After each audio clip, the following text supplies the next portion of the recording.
Good evening, ministers. I am Shahira.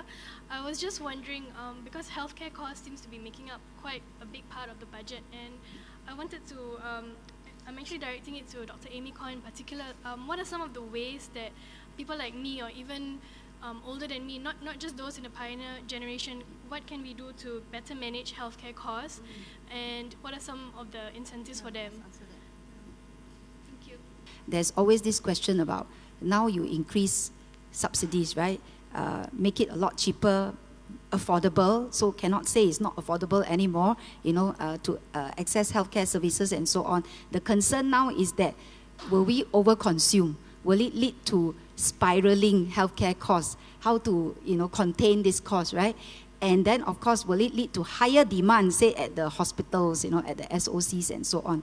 So maybe just let me briefly touch on this, since there's always this question, and it's also related to PT's question about cost and whether eventually we will increase taxes or not. Basically, you know, from our perspective, really, if you increase subsidies and then there's universal insurance coverage, right, for everyone, of course, there is this concern that there may be more demand for these services and lead to overconsumption. So, in fact, we tackle this through a multi-pronged approach. It's a holistic approach. That means we look at different angles. Firstly, of course, you look at technology as well as the model of care to try and manage costs, right? But one of the key things that we need to do, and which we always preserve in our healthcare financing framework, is that there has to be co-payment. Co-payment, right? So even for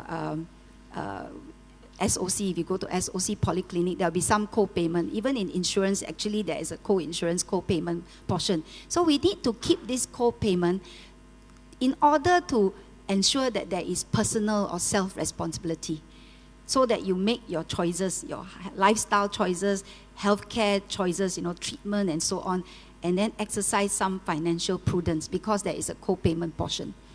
Right. What we do now is to make sure that this co-payment is affordable, but there must be some personal responsibility, and even from the healthcare provider's perspective. The other thing, of course, is we need to see how we can transform model of care and perception, mindset.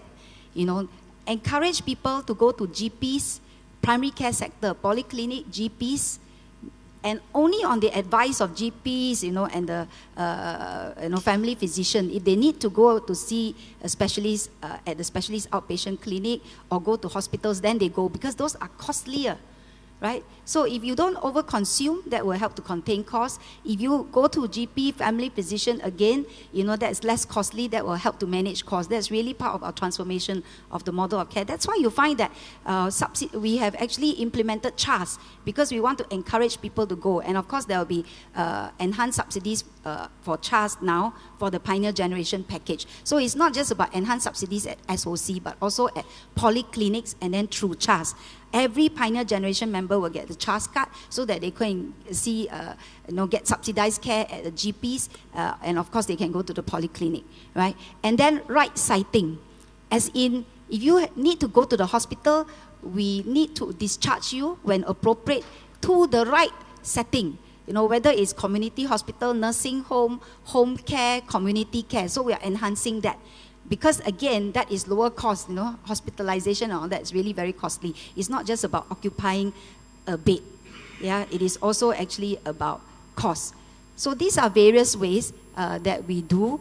And of course, at the public healthcare institutions, we make sure that there is very strong clinical protocol for the healthcare provider. Make sure that they give you cost-effective treatment, cost-effective drugs, cost-effective practices. Again, you know, to make sure that you are financially prudent, right? Exercise financial prudence.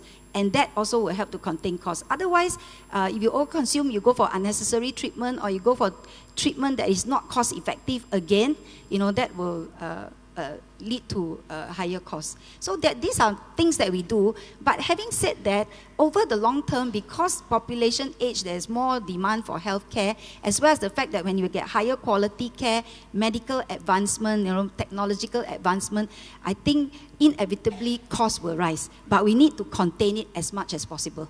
right? And I hope that that will allay some of your worries. Of course, after we implement all this, we need to keep a close watch also on costs. Follow-up question on managing healthcare costs. And this time, I think the question, very apt and very good question. How do I manage my own healthcare costs? Expenses, not costs, healthcare expenses. I think earlier on I did did elaborate quite briefly on the different ways that, from our perspective, how we manage or how we try to contain healthcare costs. What about the individual perspective? And that leads me to, I think actually, ultimately, first of course, not over-consuming, because you do need to pay for your own healthcare costs anyway, right? So you basically need to come to your own decision, make wise decision about, the kind of treatment you want to take, whether you want to go A-class ward, private hospital, that kind of thing. You need to make your own decision, right? It must be appropriate decisions. And of course, treatment based on your doctor's advice. So you don't go for unnecessary screening, unnecessary tests, and so on and so forth. That is from the overconsumption point of view, from your perspective. But I think ultimately, really the best way to contain healthcare expenses or cost to you is to adopt a healthy lifestyle, isn't it? Healthy living.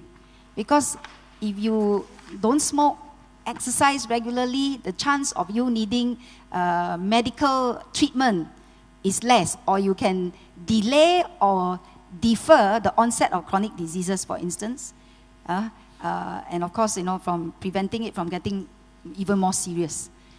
That will actually definitely save you significant healthcare costs. And that's one of the reasons why, MOH, HPB, we are going to promote aggressively healthy living as well as preventive healthcare. And we're coming out with a master plan for this.